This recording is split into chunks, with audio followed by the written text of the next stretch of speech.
Hello viewers, ছোটো মোটো একটা mini ব্লগে সকলকে জানাই স্বাগত। আজকের দিনটা ছিল সরস্বতী পুজো, তাই জন্য সকলকে জানাই শুভ সরস্বতী পুজো ও হ্যাপি ভ্যালেন্টাইন্স ডে।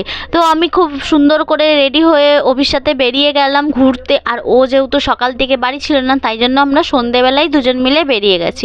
আর রাস্তাঘাট দেখো এত সুন্দর, ঠিক দুর্গা পুজোর মতো করে সাজিয়েছে। আর দেখতে পাচ্ছ এটা হচ্ছে সরস্বতী পুজোর লাইন। হ্যাঁ, ঠিক শুনেছো গাইস, এটা সরস্বতী পুজোর লাইন। এটা ছিল টালা পোত্তায় ঠাকুর দেখতে গেছিলাম। ওখানে প্যান্ডেলটা জাস্ট অসাধারণ করেছে, আর প্রতিমাটা তো খুব সুন্দর করেছে। আর এখন সত্যি কথা, কলকাতাতেও এখন দুর্গা পুজোর মতো বড় বড় করে সরস্বতী পুজোও হয়, আর অনেক ঠাকুর ওঠে।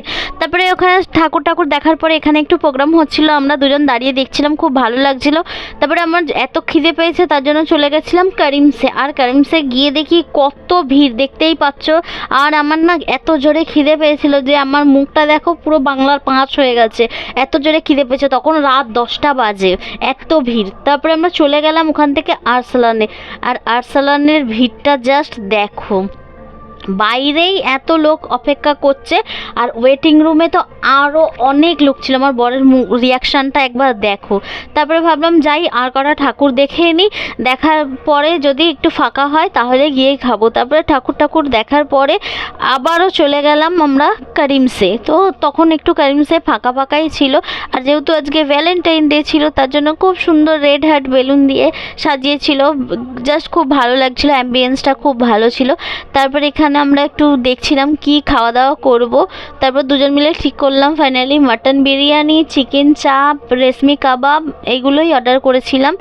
তারপরে এখানে হয়েছে কি, অনেকক্ষণ আমরা আগে অর্ডার করেছি আর খাবারটা সার্ভই করছিল না। আমার তো এত ভালোই লাগছিল না।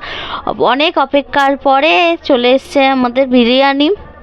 এবার খাওয়ার পালা, চলো খেয়ে দেখি বিরিয়ানিটা টেস্ট কেমন। আর সত্যি কথা বলতে কি, এতক্ষণ ধরে যে অপেক্ষা করেছি তার ফলটা খুব ভালোই পেয়েছি। বিরিয়ানিটা দুর্দান্ত ছিল। করিমসের বিরিয়ানি আমি আগেও খেয়েছি, আর সত্যি কথা বলতে খুব ভালোই লেগেছে। তারপরে এখানে আমার বর আমাকে একটা আইসক্রিম গিফট করলো।